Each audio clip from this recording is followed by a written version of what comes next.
100% ready na raw si pambansang kamao Manny Pacquiao para sa nalalapit nilang laban ni Floyd Mayweather Jr.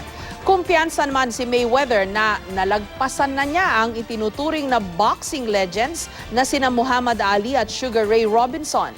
Samantalang pinaka-inaabangang bakbakan, tila namimiligro pang magkaroon ng free public viewing dahil mahal ang presyo nito. May report si Mark Zambrano. Mahigit isang linggo na lang bago ang Battle for Greatness sa pagitan ni Manny Pacquiao at Floyd Mayweather Jr. Pero kahit malapit na ang laban, walang anumang bakas ng pressure na makikita sa ating pambansang kamao.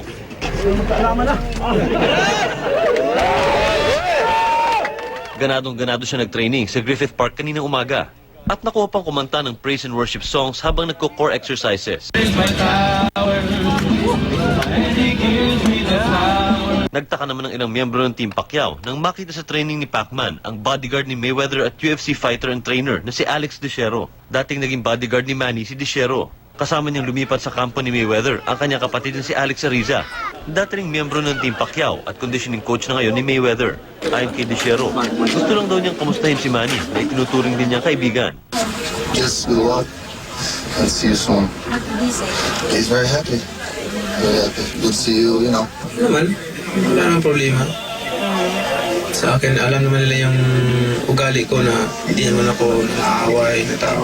Magkaibigan naman. Nang tanungin naman ni Dicero kung sino sa tingin niya ang mananalo sa darating na laban. You know, I want both to have a great fight and the best win. Kinahapunan, 30 rounds naman ng combined punch mitts, heavy bag, speedball at shadow boxing ang ginawa ni Pacquiao.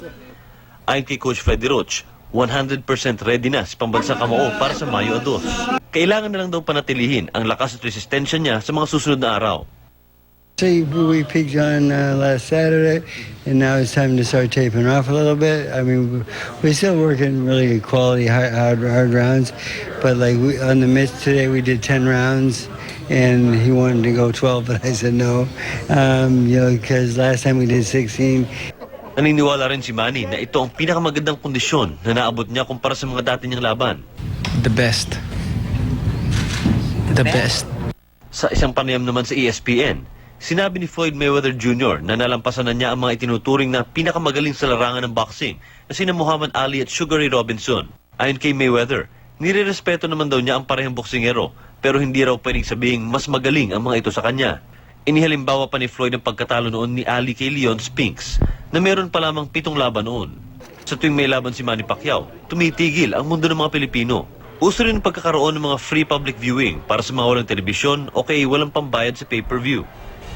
Pero ang pinakaabang ang Pacquiao versus Mayweather na may miligro hindi raw magkaroon ng public viewing, gaya na lang ng PNP o Philippine National Police na regular na nagsusponsor nito para sa kanilang mga tauhan.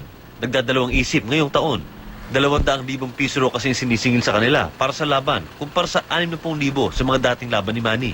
Tumaas din ang singil maging sa pay-per-view rate para sa mga cable subscribers. Mula 2,000 pesos, nasa 2,500 pesos na ngayon.